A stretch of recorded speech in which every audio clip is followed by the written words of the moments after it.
भजनलाल सरकार के बजट का विश्लेषण शुरू। सत्ता पक्ष को भाया विपक्ष की समझ से बाहर।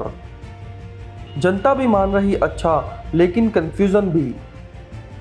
घोषणाओं के क्रियान्वयन पर सवाल। राजस्थान की भजनलाल सरकार की ओर से उप मुख्यमंत्री व वित्त मंत्री दिया कुमारी की ओर से पेश बजट का विश्लेषण शुरू हो गया है। हमेशा की तरह ही सत्ता पक्ष बजट को ऐतिहासिक मान रहा है। जनता के भी समझ में आ गया है, लेकिन कई मुद्दों पर कंफ्यूजन है। बजट में युवा, महिलाएं, गरीब, कर्मचारी सभी के लिए कुछ न कुछ दिया गया है। इंफ्रास्ट्रक्चर को लेकर भी बड़ी घोषणाएं की गई है, लेकिन सवाल इन घोषणाओं के क्रियान्वयन पर उठ रहा है। लोगों का कहना है कि इस तरह की घोषणाएं पहले भी होती आई है, लेकिन जमीन पर दिखाई नहीं दे रही है। माननीय मुख्यमंत्री जी ने कहा, हमने अपने संकल्प पत्र में कहा 450 रुपये की सिलेंडर देंगे आज वो प्रदेश की जनता को मिल रहा है। हमने कहा कि हम पेट्रोल डीजल के दाम कम करेंगे 6 रुपये और 7 रुपये से। डीजल और पेट्रोल में दाम कम किए, हिंदू की धरती से बढ़ाई। हमने कहा किसान सम्मान निधि बढ़ाएंगे तो टॉ की धरती से उसको बढ़ाएंगे। हमने कहा ERCP उसका टेंडर कर दिया। ये कांग्रेस की दिक्कत है कि उन्होंने कभी काम को अमलीजामा नहीं करने दिया, सिर्फ बातें की, सिर्फ नारे दिए।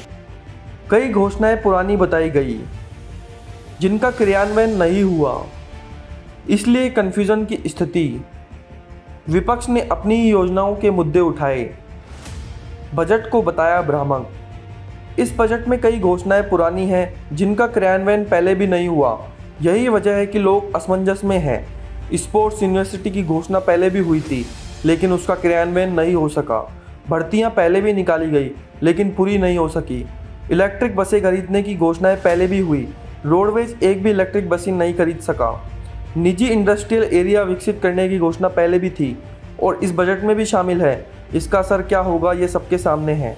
कांग्रेस के नेताओं ने बजट पर अपनी ही योजनाओं के सवाल उठाए हैं। उनका कहना था कि बजट में OPS का भी कहीं भी जिक्र नहीं है। चिरंजीवी योजना में हमने 25 लाख तक फ्री इलाज का प्रावधान किया था, जिसको ख़त्म कर रहे हैं। आयुष्मान में 5 लाख रुपए तक इलाज ही कवर होगा। कर्मचारी OPS को लेकर असमंजस में हैं।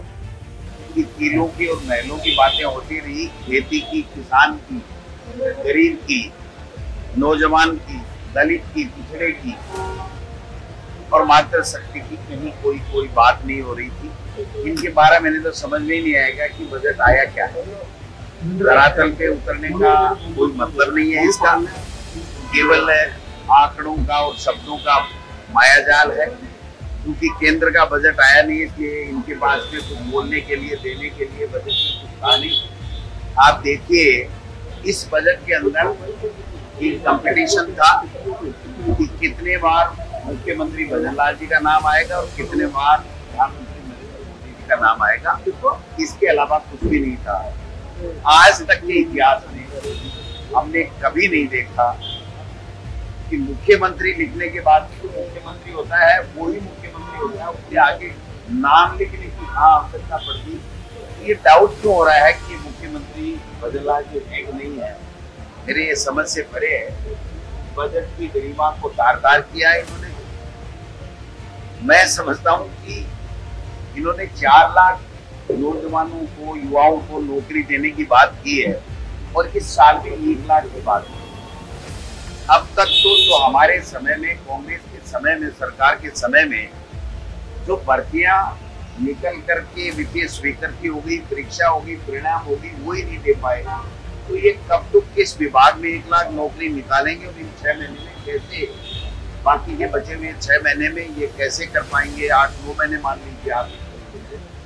बहरहाल भजनलाल सरकार के पहले पूर्ण बजट को विकास के लिए लोग बेहतर बता रहे हैं। कुछ कमियां भी गिना रहे हैं, लेकिन बजट को लेकर एक ही सवाल उठ रहा है। जो घोषणाएं की है उनका क्रियान्वयन हुआ तो यह बजट प्रदेश की विकास की नई दिशा लिख देगा।